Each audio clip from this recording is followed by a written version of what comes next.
questions that are being asked, I'd like to mostly address, so this is my preference, is questions that affect how you walk. Questions about living this out.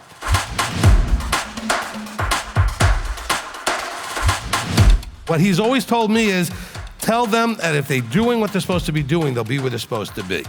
But you need a teacher to teach you what it is you need to be doing.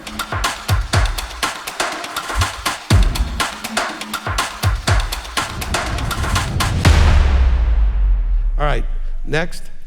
From Rachel Espino, can you explain what it might look like to work on mental versus emotional aspects of the Omer challenge? I'm afraid I still don't understand.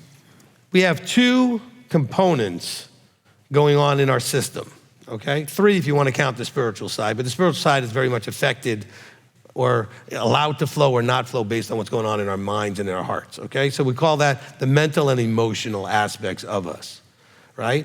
So what am I talking about? So the mental side is we're thinking beings. We think. Emotional beings, right? So we respond with emotion to most of what's happening around us. We like it, we don't like it. We feel afraid, we feel safe. These are all emotions, feelings, okay? That's our way of evaluating what we're experiencing. We have thoughts about it, and we have feelings about it. You know, something happens, you may say to somebody, so what'd you think about that? And you may say, okay, but how'd you feel about that? Problem is most people would answer those questions the same because they don't know the difference between thinking about something and feeling about something, all right? Thinking about it is very much black and white, more just cold, looking at it as it is what it is, okay? That's what I think about it. Feelings is a whole different evaluation. I like it, I don't like it. I think it's appropriate, I think it's not appropriate. It makes me feel good, it makes me feel bad, it makes me feel happy, it makes me feel sad, it makes me feel safe, it makes me feel scared, all right?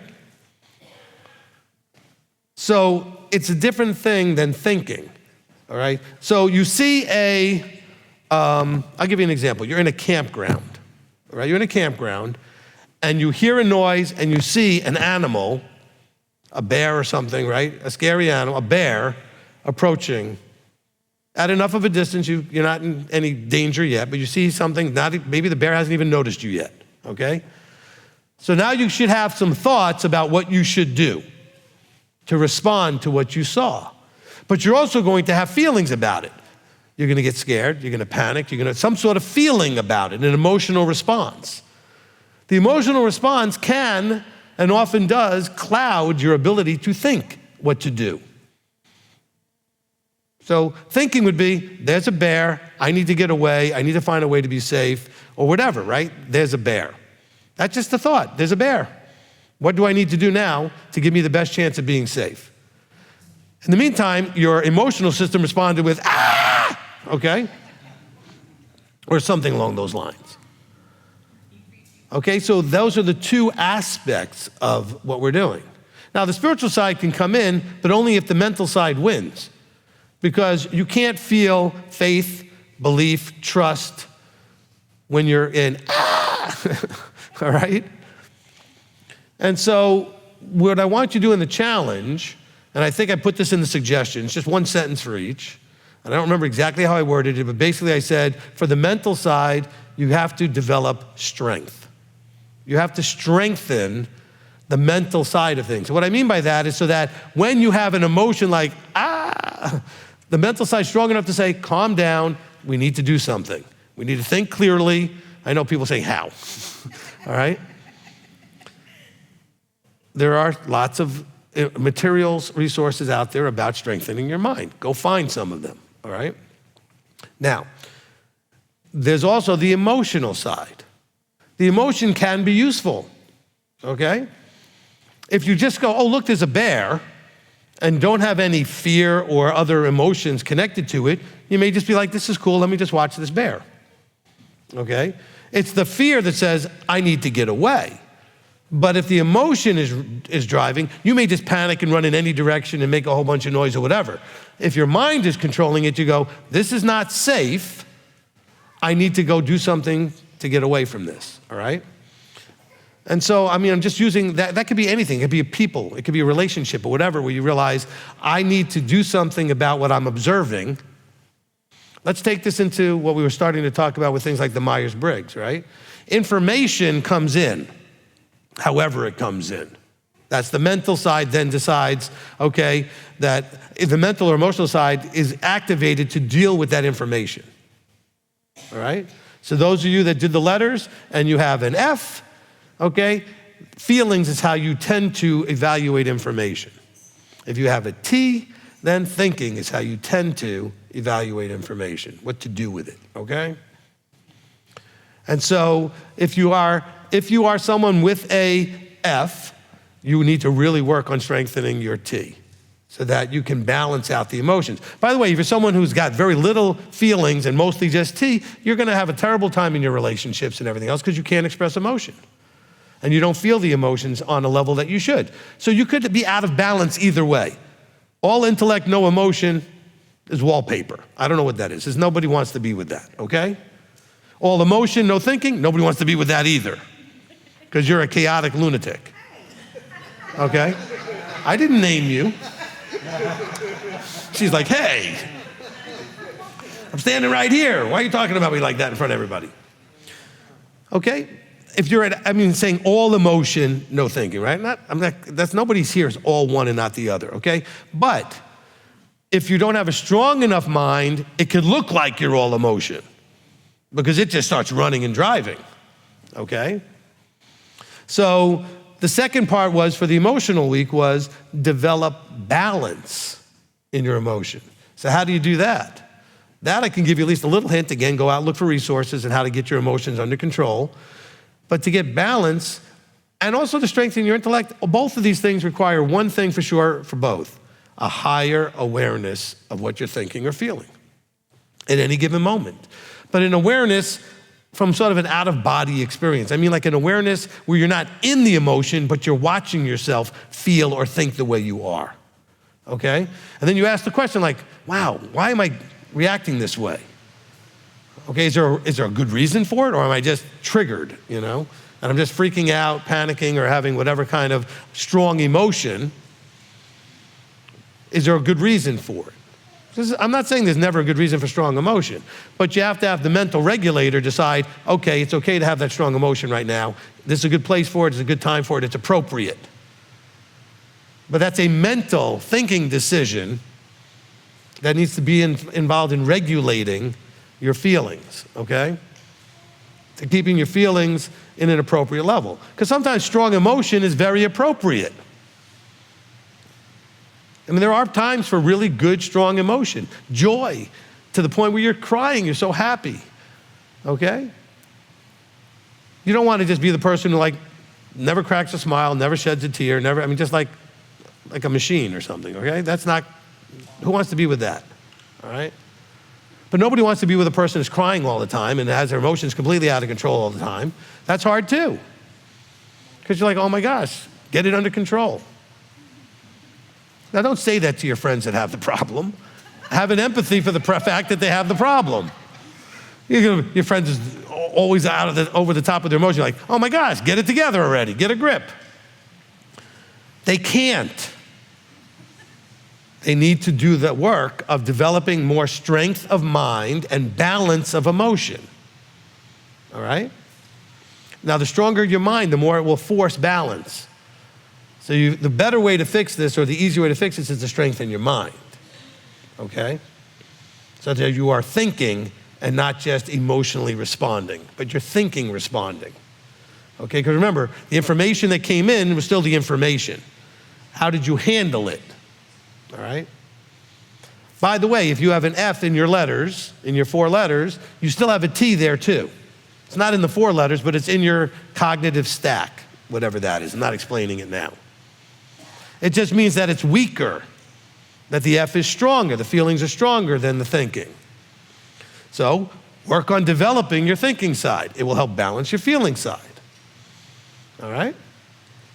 If you got an S, an F, and a J, you are just feelings all the way across the board. All right? S, F, and J. That's just feelings straight across. However, if you're N, T, and P, you may have very little emotion. Or your emotion may be handicapped that it's not flowing where it can and should. All right? I'm NTP, and there are times when people look at me like, do you not care? Do you have no emotions?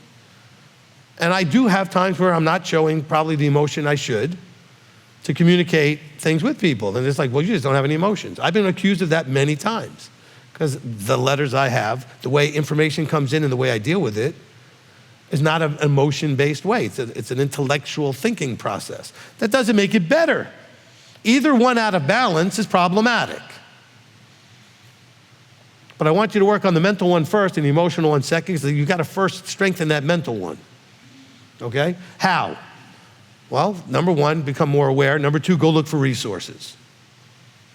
I'm sure you could just type in, strengthening my mind, or whatever, dealing with emotionalism or emotions or whatever. Just put those things in there. It's going to give you probably some stuff for both, the mind and the emotions.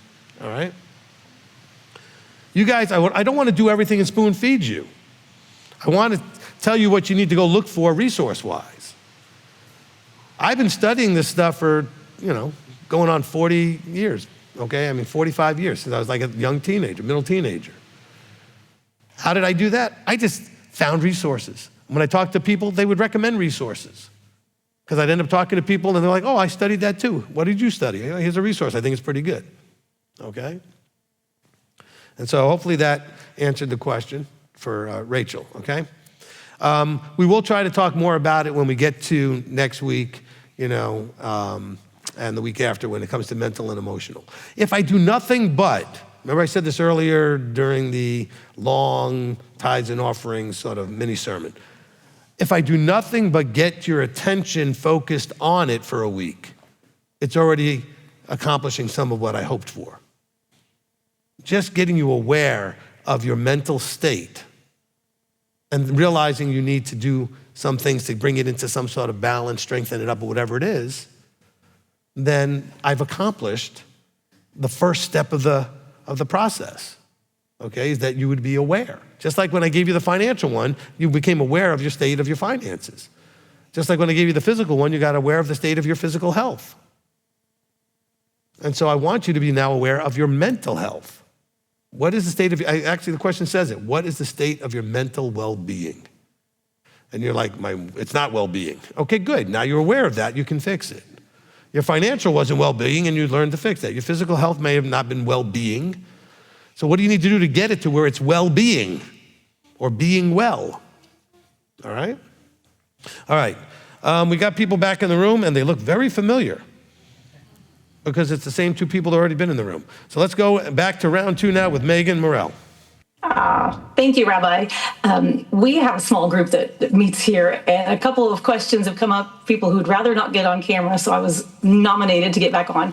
So when David in Psalms over and over again says that he meditates on the law, what specifically do you think that he's referring to that he meditates on?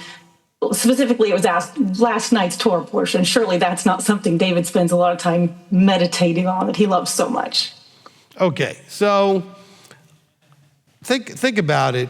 Think about it now. All right, let's think about this. Let's bring some logic into it. Would he be thinking about laws that he uses and does every day, all the time, without any issue?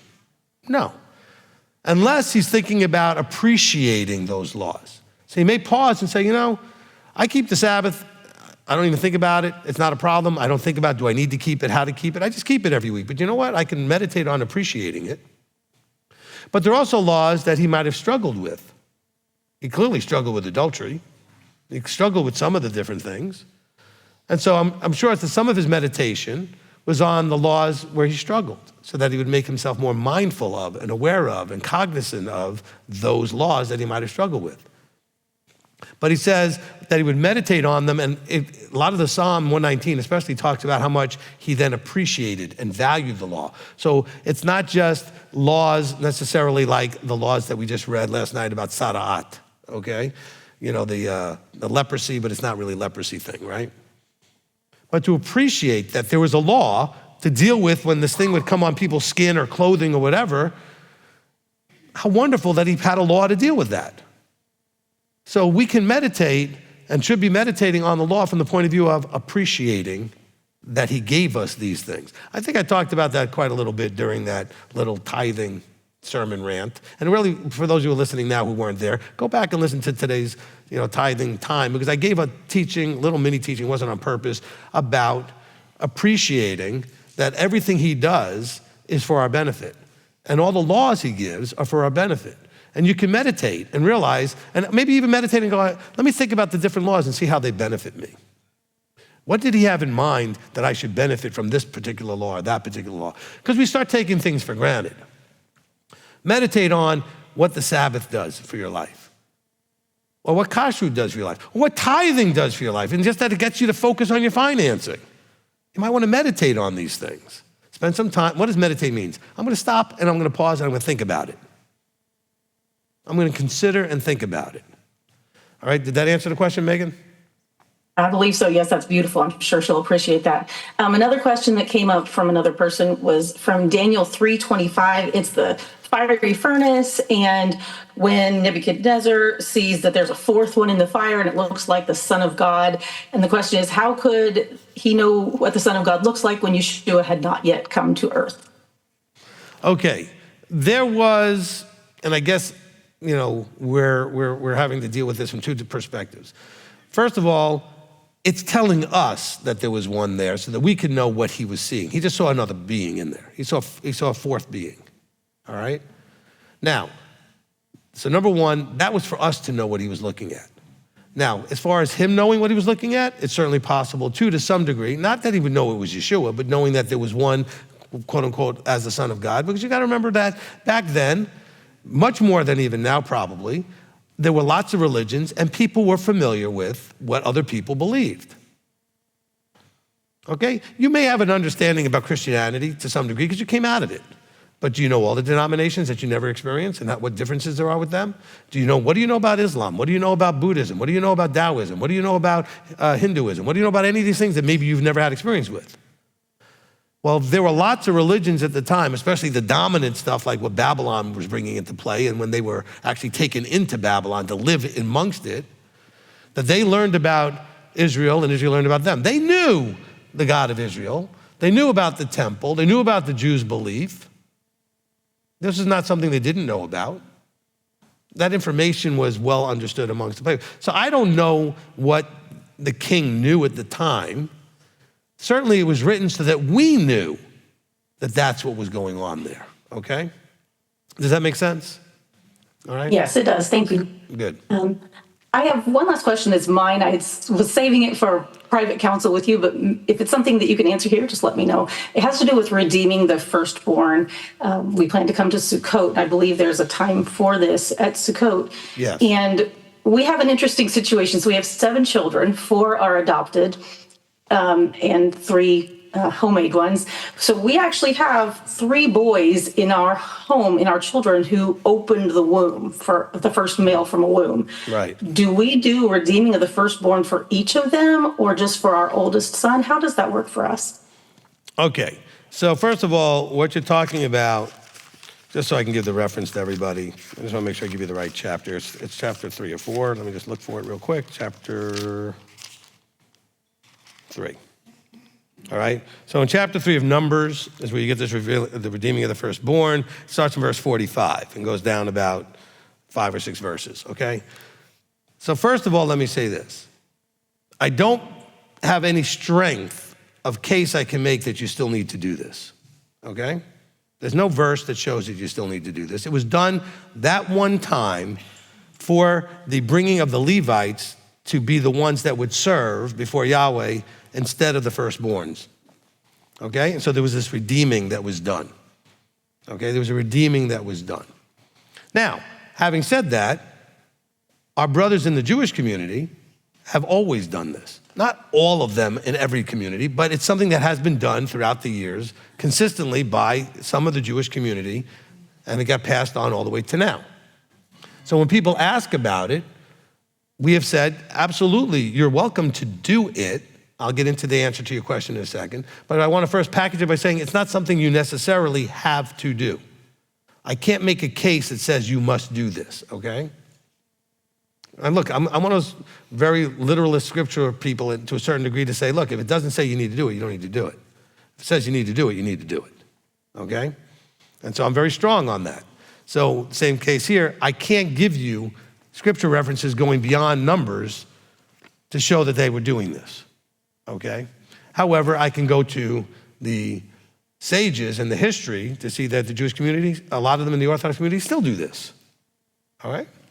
All right, now, so we have had people ask us about doing it, and because of their asking, we ended up making coins that you could use to do this. All right, it's an MTOI coin. Okay, you can see it on our website, whatever. Do not go and buy them today or whatever, it's Shabbat. All right, but people had wanted to do the redeeming. It's 5 shekels of silver, 5 coins. It's usually 5 coins to do this, 5 shekels of silver. We do not necessarily know exactly how much that is. There's arguments over how much of an ounce that would come out to. It's less than an ounce. So if you get 5 ounces or 5 1 ounce, you have it covered, so to speak. So we made 1 ounce coins. And the reason we made the coins is not because we're promoting this, but because people had asked us, because they didn't want to use Caesar's money to do it, where they could find some way to get something that's not Caesar's money to do this redeeming with silver. Because it says in the verse, it says, you shall take 5 shekels for each one, head by head. Okay, according to the shekel of the set apart place, which we know is so many gerahs, whatever that means. All right? And so we're trying to extrapolate that out into ounces. And there's arguments that it's 2/3 of an ounce or 3/4 of an ounce or whatever it is of an ounce. So if it's an ounce, you cover it. Okay? That being said, we then waited till we could actually afford to do this, because when we were first asked to do it, we looked into what it would take to have a mint to make us coins, and we just couldn't afford it. But we have since, so we carry them. And a lot of people do the Pidyon Haben. So Pidyon Haben means redeeming of the firstborn. That's actually the Hebrew for what's going on here. And for your question about Sukkot, every feast event, we have a picnic and a mikvah and a redeeming of the firstborn. Okay, last one, nobody did the redeeming of the firstborn. Although some people got the coins to do it and then maybe didn't understand how it works. And so they just took them home with them. And the redeeming is you take the coins and you give them to the priest or the minister to then, it's a redeeming, it's an exchange, all right? If you're online and you'd like to do this, you can do this without being here, because some of you can't go from whatever country you're in and just come here to do that. You can request and order the coins here, and you don't have to have them shipped. You can leave them here. You're gonna end up sending them or giving them to me anyway. That's the exchange. You give them to the priest to redeem the firstborn. And then we do, basically, I have them with me. We can get on Zoom or WhatsApp on a video, and then we can just kind of virtually make the exchange, and I say a blessing. By the way, there's nothing in it that says what to do other than exchange the coins, which seems like underwhelming to me and sort of like not really having the I don't know, whatever it needs, okay? So I simply ask a blessing for the Father to honor the desire of the person to do this particular thing, okay? So now to your question. So which ones do you redeem? Well, I've already said that you don't have to redeem any of them, so really the choice is yours, okay? Scripturally, it would be the one that opens your womb, all right? That would be scripturally. But now you've adopted ones that opened other wombs that were not redeemed. So you could do all of them. You could do just the one that you gave birth to, okay? We've had people say, well, what if the first one's a girl and then the second one's a boy? I've had people just do the girl. I've had people do both. This is your thing, okay? I don't know how else to package this except that, yes, it happened in Scripture, but now what you do with it, this is one of the few things that's your choice, okay? It's up to you. You do not have to do this. I have a way that you can do it. And by the way, you don't need to use my coins. You can go out and get silver any which way you want and do it any way you want. We've had some people give us, I got a whole bunch of silver dimes one time from somebody that added up to 5 ounces. I've gotten quarters, I've gotten $50, I mean, whatever. I've gotten Caesar's money as well, Canadian or US or whatever silver. It doesn't matter, it's up to you. We just have these coins, our coins, because somebody asked to have something that was not from there. Okay, now, so the answer to your question, you can do any, all, or none, all right? By the way, I've even had people redeem themselves. They're 60 years old now, 50 years old now, their parents are not around, nobody to redeem them, so they went and did it themselves. I just said, sure, you know?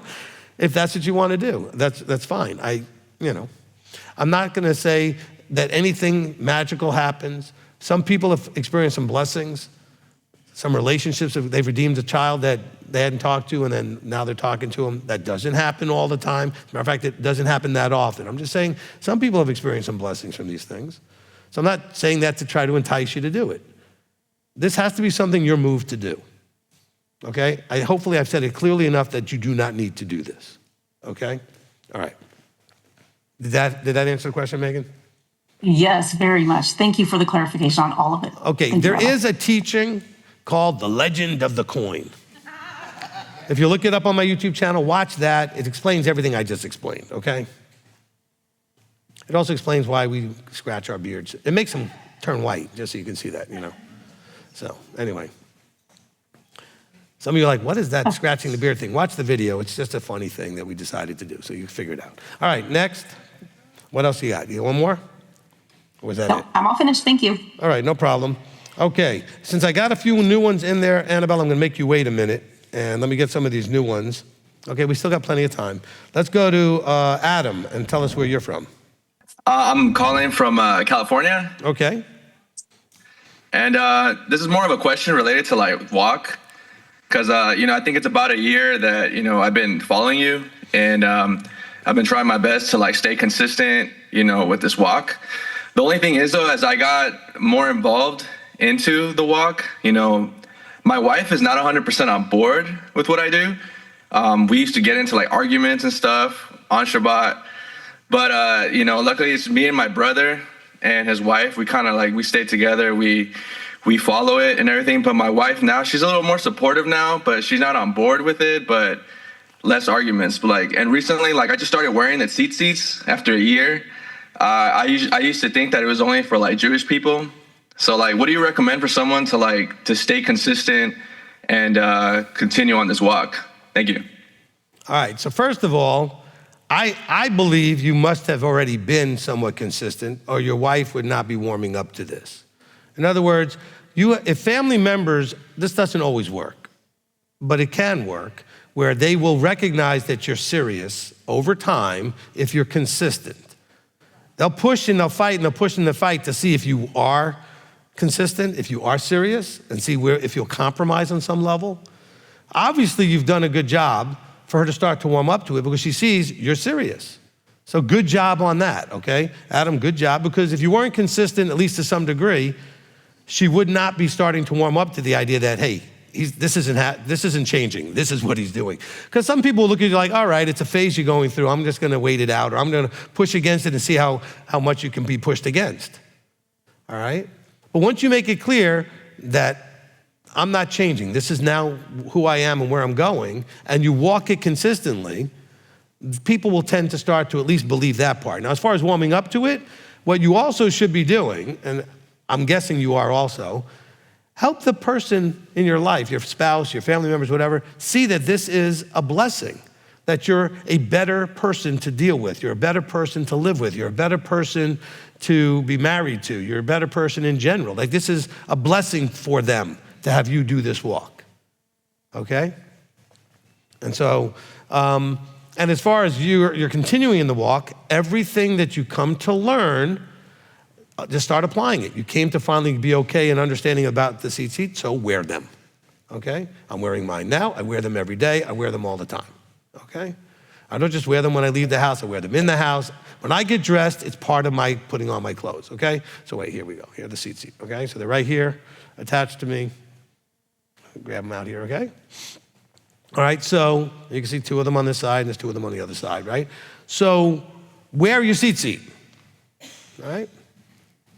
I get dressed, and when I get dressed, I put the seat on. It's part of my clothing, okay? It's part of what I do. So Adam, I'm glad you're wearing them. They should be white with blue, all right?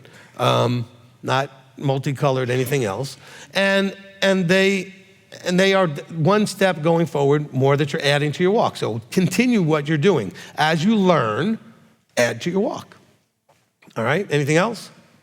Okay. No, that's pretty much it. Thank you so much. All right. So for all of you with mixed marriages, right, where only one of you is doing this, try not to fight with them. Have an empathy for why they're upset. You were with them before you were doing this walk. You guys are sort of on the same page before this walk. Now you're not on the same page. That's challenging. Okay, but keep telling them, give me a chance, watch this. It'll make the marriage better, make me better. You'll be more happy with me, whatever. It should be. If that's not the case, why would they be excited about you doing this? All right? You know? I'll give you a funny example. When I first started coming into belief in Messiah, I ended up going to a church that believed in Messiah and also kept the Torah. Now, my mother at first wasn't all that excited about me believing in Messiah and all this other stuff, but my mother also wasn't all that upset about it either because she really wasn't keeping anything anyway. But she looked at it more from a cultural point of view. She's Jewish. Now, wouldn't you know, Abba worked it out that one of my mom's good friends, her son, decided to go ultra-Orthodox. So now, nothing in the house is good enough. We need separate dishes, and we need separate this, and this thing needs to be this way, and this has to have that. Because her friend wasn't all that observant any more than my mother was. But now the kid is like full-on Orthodox Jew. In comparing notes, my mother realized she had the better end of the deal because I had become easier to deal with, less of a terrible young 20-year-old, whatever I was at the time, 23, all right? And her friend's kid has totally disrupted the entire household, okay? And is judging everybody and what you're doing is wrong and you guys aren't really Jewish. He made their lives miserable. So my mother no longer gave me any grief because she saw this as a blessing. I became better, okay? I became a better human being, a better son, a better all those things. So if you're walking this out and your spouse isn't seeing it, why are you surprised they're all upset at you? This has to have a positive impact and change. Well, positive change and then an impact on your relationship. Your spouse should see this, okay? Your spouse should see this. All right, well, Adam already left the room. But anyway, that hopefully answered this question. All right, Lacey, and tell everybody where you're from. Hey, I'm Lacey. I'm from Florida. Okay. I had a question. My daughter is fixing to have a baby, and she's somewhat in the walk.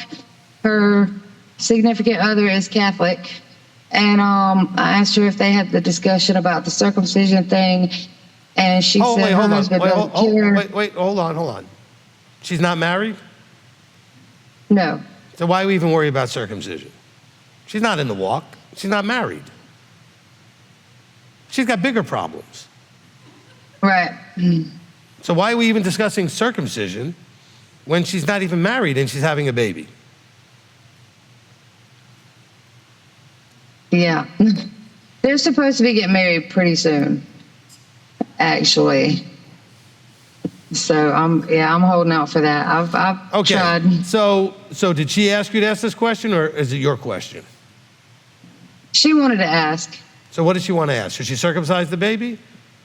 They are circumcising. It was just about when they do the 8th day circumcision, does it matter if the whole, with the moil and the whole traditional Jewish thing, or if it just matters that it's on the 8th day? Just do it on the 8th day. Have the pediatrician that normally does it do it, Right, that's what I was Just make thinking. sure you get someone that does it on a regular basis and knows what they're doing. That's what I had my son. I went to the local pediatrician who did the work. I just said I wanted it done on the 8th day. So we did.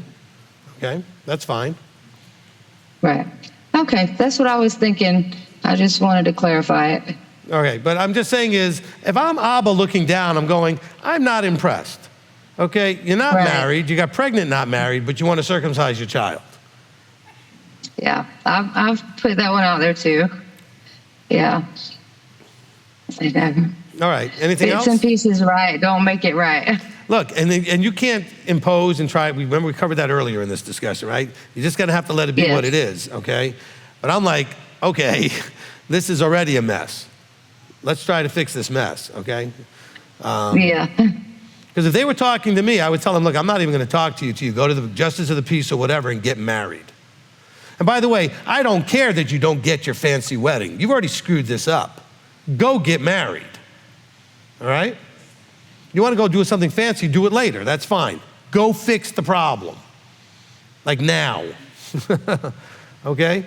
If you're listening to me and you're thinking about walking this out and you're living with, sleeping with, gotten pregnant, whatever, with somebody that is not your spouse, you are not married, you need to fix that first. Okay? You need to fix that immediately. All right. Okay, let's go to Lacey. Were you done? Was there anything else? Yeah, I'm done. Thank you. I appreciate it. Good. All right, Annabelle, round 2. Okay, so I got a couple of questions. So if somebody else walks into the room, or if you allow me to have, but I do have one comment. Take them in whatever order you want. Right now, you're the only one in the room, so go ahead. Okay, so I have a comment on tithing. So I started my journey back in 1998. I was a single mom with 3 kids, and I wasn't making very much money, maybe $9,000 a year. But when I started double tithing at that time because of the person that I was under, but I had my mom always tell me that, why are you tithing? All they want is your money. And I told her this. I told her what Yahweh brought me out of. Well, at that time it was, I knew him. What God brought me out of, it is just an honor to be able to give. If that's what he's asking for, it's an honor for me to give to him. And, recently I had the problem, and ever since then, he's been blessing, right? And then recently, I had lost my job, and I hadn't even applied for this company at all. And I had a recruiter call me, and they checked my references with my previous job, not the one that I just got fired from, but my previous job, and some of the people that I worked with over there work at this company, and they told them to hire me, and it was like the very next day. They called me and told me, and they offered me 3 digits. And so anyway, I want to say just to everyone that's out there, tithing, you get the opportunity to tithe to a God that's done so many good things for you, and it's not by obligation, it's not by anything. I mean, I know that he commands you to do that, but you get to do that, and he gives you blessings in everything, helping you grow in this walk and everything. So I just wanted to say that, because he's blessed me abundantly. He even, they even gave me a brand new truck and everything. So I knew that Yahweh has always been there for me, and he's shown me in every position that I've ever been at in the oil field.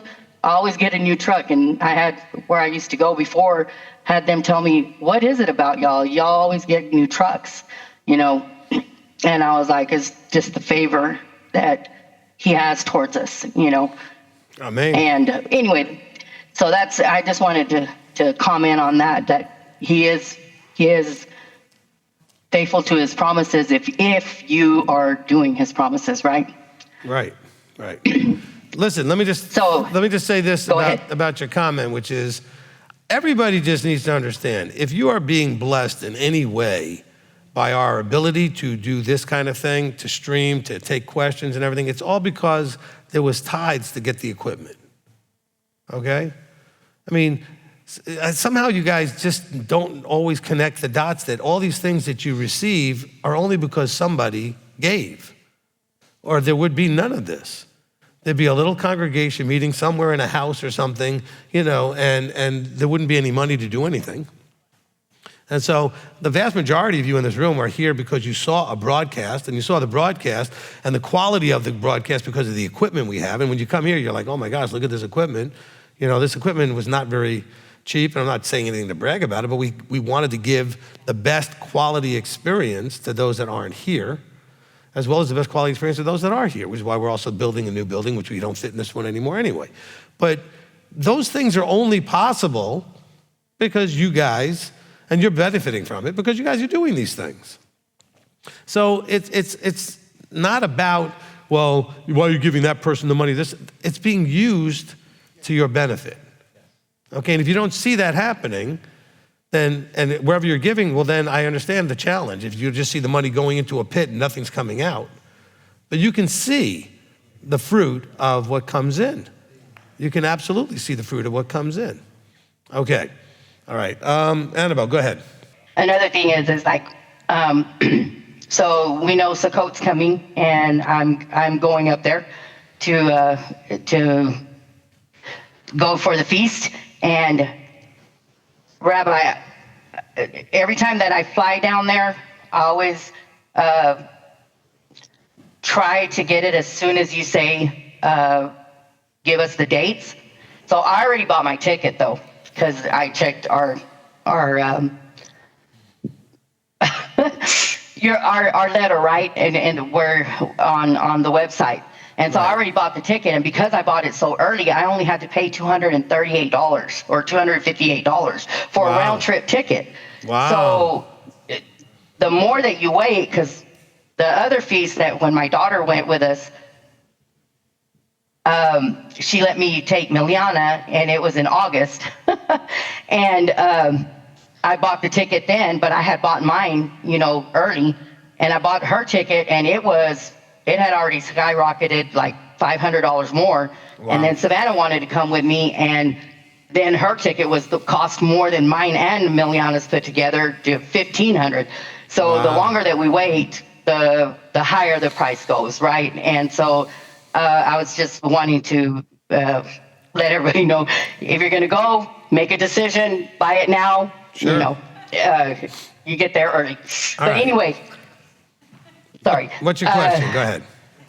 So my questions are 2 Samuel 8, verse 18. All right. It's saying that David's sons were priests. Is this because I thought the Levites were the only ones that were priests. 8 verse what? 18, 2 Samuel. Or is it just a mistranslation? And I'm in the ISR, I think 2009. I you know what? I spend very little time in Kings, Chronicles, and Samuel. This is mostly the history of what happened, and it's not the halachic instruction.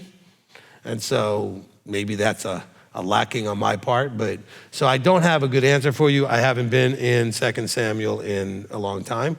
So I don't know what's going on. I have to read a lot here to kind of know what's going on. All right? Okay. Right. Okay, well then that cancels out all the other ones. Okay. Good. So then I have one more. So it's because I was, since I've been working, I'm able to listen to teaching after teaching after teaching, and I get to listen to the audio, Shira's Audio, okay. version. Yes, and I love it. So I have a question, and you probably answered this during Pesach, but it's Luke 5, verse 32. And it says that I have not come to call the righteous, but sinners to repentance. So this is when he's talking to the Pharisees and stuff. So I know that you've mentioned the but sinners to repentance. So right here, was Yeshua letting them know that they were righteous because they were following the Torah? No. And by the way, are you up to date on listening to the repentance teachings?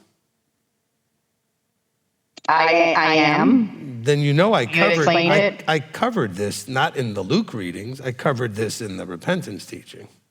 So anyway, I'll cover it here, but I literally... I probably missed it, Rabbi, sorry. Okay, all right. No, it's not that he's saying they're righteous. He's saying, you're saying these people are sinners. Like, why are you eating with these people? Why are you doing this stuff? He says, I didn't come here for the righteous, whoever the righteous are. I came here for the sinners, which basically is all of you, okay? And so it wasn't that he was calling anybody righteous. He was saying, I didn't come for righteous, which there aren't any anyway, mostly, if you understand what I'm saying. He said, everybody needs me. I came for that. Did that help answer the question? Yes, sir, it did. Okay. And I will go back because I'll listen, but I know I missed some stuff and I have to go and re-listen all the time. All right, no problem. All right. But that was all for me today. We're almost done here, and Mr. Pete Lamb, somehow you got off the drums, got in your car, drove home, and now you're on the Zoom. That's right, Rabbi. I'm glad that I'm able to make this trip and be here in time to get on. So wait. See, so if this was local, you'd have stayed, and then you would have done the question. So you're playing the system. You're gaming the system. Dip. I will take advantage of the ability to double dip. So my question is about tithing. Is there any requirement that this has to be done weekly or biweekly or monthly? No. Or if we've budgeted for this, can we say on the third tithe, pay that in one lump sum or two? No, listen. There's no requirement that, except that it would be done on an annual basis. Now, what was normally done, as you read like in Deuteronomy 14 and other places, they brought it with them when they went to the 3 times a year feasts, right? Unleavened bread, Shavuot, and Sukkot, which are in Deuteronomy 16, right? The list of the Shalosh Regalim, or the pilgrimage feast, the Chagim. And so they would bring it with them. There were also generally harvest feasts, or the tithes were done based on harvesting. Now, of course, there were people doing lots of other things that were not harvesting, okay? Our Messiah was a carpenter, all right? So he wasn't harvesting. But there was tithable things if you were a fisherman, tithable things if you were doing other things. So the main thing is, if you can keep track of it, because you need to declare, not to me, but you should be declaring at least to him that you've not done anything inappropriate with the funds, okay? And we have the verses in Deuteronomy where that is. Then you can give it in whatever way that you want to give it, as long as it's in that year. Now, I encourage people to give it as it comes in, because that's the easiest way not to get in trouble, okay? Because if you give it as soon as it shows up, you don't have any temptation to misuse it or mix it, commingle it with your other funds and forget that those funds are allocated to be given as a tithe. So it's just a matter of how well you can keep track of it, because it's between you and him, okay? So no, you don't have any requirement to give it on any kind of frequency, except that it be within that year that tithe was for, all right? And the tithing cycle ends after Shemini Atzeret. Okay, after Sukkot and Shemini Atzeret, then the cycle starts again. So whatever is for this cycle since the end of Sukkot last year must be given by the time we get to the end of Sukkot this year, okay?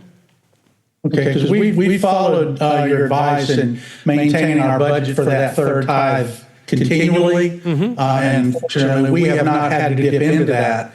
And so we're looking at the beginning of the third tithe this coming Sukkot. So it would be after Shemini Atzeret. At any point after that, we could provide that money. Is that correct? If you've already got it there, but I mean, it was intended that it would be for that third year, right? So your third year starts after this Sukkot?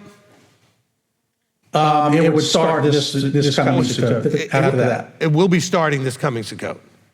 Correct. Okay, so then you have it for that next year. Now, I want to clarify what Pete said, because it may not make sense to everyone. What I have encouraged people from a financial point of view, from using some wisdom, I've done the 3 tithes, and I know, right? I do the 3 tithes. I know that there's a kind of a bump that happens because like your finances are like this, and then all of a sudden now you got a third tithe. Then your finances are like this, and you got a third tithe. I've told people, why don't you put away that third tithe every year, but you only give it in year 3, and give it in year 6 of the 7-year cycle, but the other years, use it for retirement, paying off debt, whatever. Use it for, don't spend it. Use it for things that you are not just consumption. So year 1 and 2, use it. Year 3, you give it. All right? Year 4 and 5, use it. But this way your budget stays the same. It's because you're always taking it out. All right? But it doesn't get used in your budget so you can use it as for consumption. Use it to get out of debt, or if you're already out of debt, use it to build up things like your emergency fund and your 3 to 6 months, etc. Use it for those things that are not consumption. Use it for your college funds for your kids. Use it for your retirement. Use it for whatever investment. Use it for things that are not consumption. All right? Okay, so thank you for bringing that up, Pete. Anything else? Thank you. That's all. Thank you. All right, so I think that covers everybody we have on Zoom. Are we good there? All right, John, we could probably squeeze in one more with you. All right, from Carla Francisco, I'm confused on Sheol. Is this where we wait when we pass? Is it dark because it's like we're sleeping? All right, I've not taught the different words that are used for like Gehenna and Sheol and other things, so when I teach it, we'll deal with it. So I'm sorry, but I haven't taught this yet, okay? I don't want to open that gravesite, can of worms, whatever, at this point. All right, next. All right, from Rachel Espino, is it okay for our children to play with their toys or games on Shabbat? Is there a limit? We obviously can't force them to participate in the online service. All right, first of all, yes, somehow teach them that Shabbat is a delight. Now, as they get old enough, put them in the Parsha Pearls program. Take the Parsha Pearls, download it early enough in the week to buy whatever supplies you need to do the snacks and the crafts and all the other things, and do that with them. Give them the coloring pages, give them the maze and all the other games and puzzles that are in there for that Torah portion. But also, what I did with my children is made sure they had certain things that they only got to use on Shabbat. So they looked forward to Shabbat, so that they just didn't do the same games and playing around or whatever goofy thing. Little kids should be allowed to play on Shabbat. They should look forward to Shabbat. Give them certain things that they only get to use on Shabbat. All right, hopefully that answered the question. All right, next. All right, another one from Rachel. When we watch the service at home and you say to rise for various parts like the liturgy, should we do so also? Is it a form of unity? It's not just a form of unity, it's because that's the appropriate place to be to perform that particular act. Okay, so when I ask the people here to rise, if you're going to recite the liturgy also, you should rise as well. You know what else you should do? You probably should dress up. It's Shabbat. You probably don't need to be doing this in your bunny slippers and your pajamas, okay? It's Shabbat, and you're participating in a service. You're not watching a show, okay? So you should dress for Shabbat. And some people dance in their living room when the dancing is going on, and do the liturgy and stand when it's appropriate, sit when it's appropriate. When I ask people to extend their hearts and hands to the children, then go ahead and participate. So is it a form of unity? Yes, but that's not the reason to do it. You do it because it's appropriate to what's going on, if you are participating. So if you're not doing all of this, you're watching, you're not participating, okay? And we're not here to put on a show for you. We want you to participate with us, okay? All right, next question. All right, from Michael Hubbard, Yahweh repented. He knows the end from the beginning. He doesn't change. So why did he repent? And he's referenced Exodus 32:14 and Genesis 6:6. It's not that he repented, okay? And again, it's a translation thing. I would just go simply with this. He was sorry, okay? He felt remorse and regret that what he had put out there turned into what it turned into. Right? Genesis 6:6, the world became a complete disaster. Okay?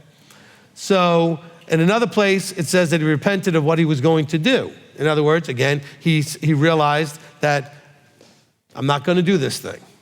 This is all part of the evil teaching, I think is covered in there, okay? So you may want to go into that. Let me just look at the one verse here real quickly, the Exodus one. Okay, so in my translation, Yahweh relented from the evil which he said he would do to the people. Not repented, but relented. In other words, he chose not to do it. Okay? And so, again, it's a translation thing. In Genesis 6:6, it says, and Yahweh was sorry that he had made man. So a lot of this is a translation problem. Okay? All right, so I hope everybody enjoyed the Zone 1.